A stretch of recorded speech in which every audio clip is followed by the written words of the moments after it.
was a dark night in the city. The August heat swelled from the ground and greased the palm of the citizens. The terse humidity kept life indoors, to where nothing moved outside save the occasional rat, and the rat-fiend villains that slithered in the steamy alleyways.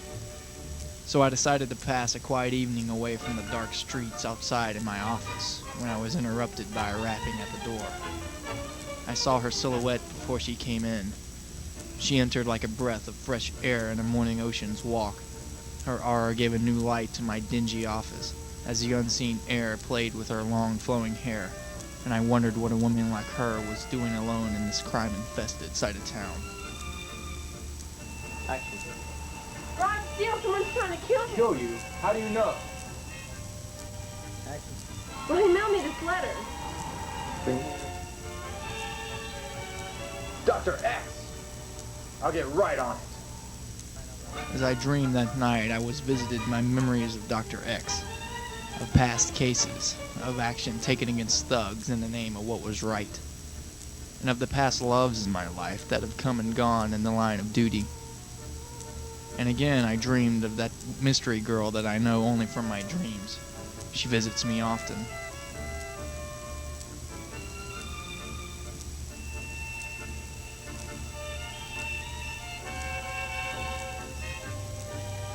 The next morning I dressed and concealed my trusty pistol and headed out into the new light of the city.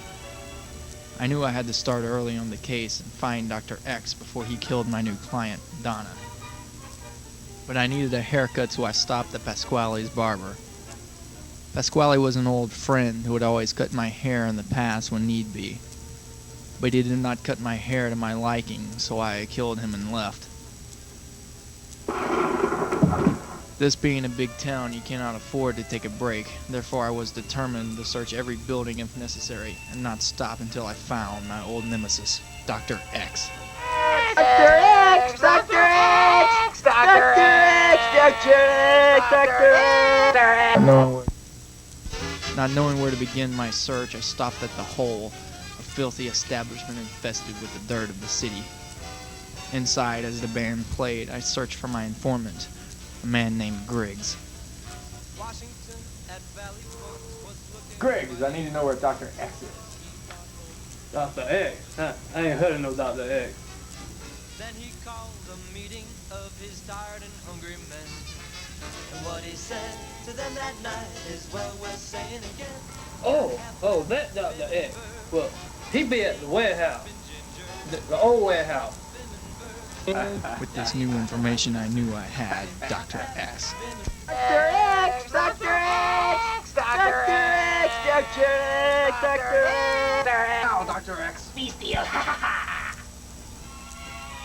I chased Dr. X through the warehouse and on the rooftops of the buildings. I knew I had my old nemesis this time.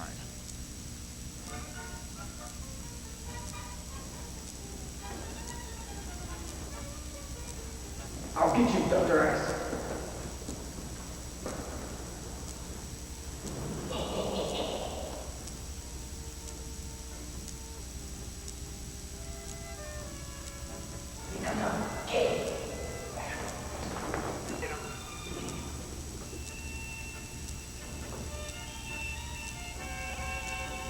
I'll get you now, Rod Steele.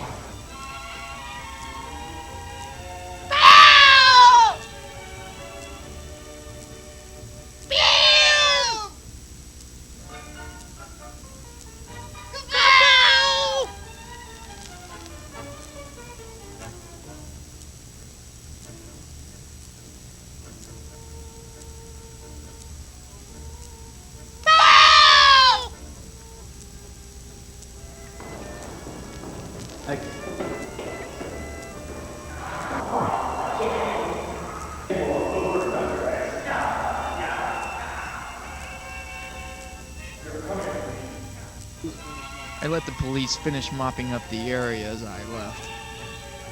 Save me! You're my hero! With Dr. X behind bars, I knew the town was safer. But a detective's work is never done until all criminals are behind the iron bars of the law. As I stared out my window, I pondered the day's events, remembering my old dealings with Dr. X.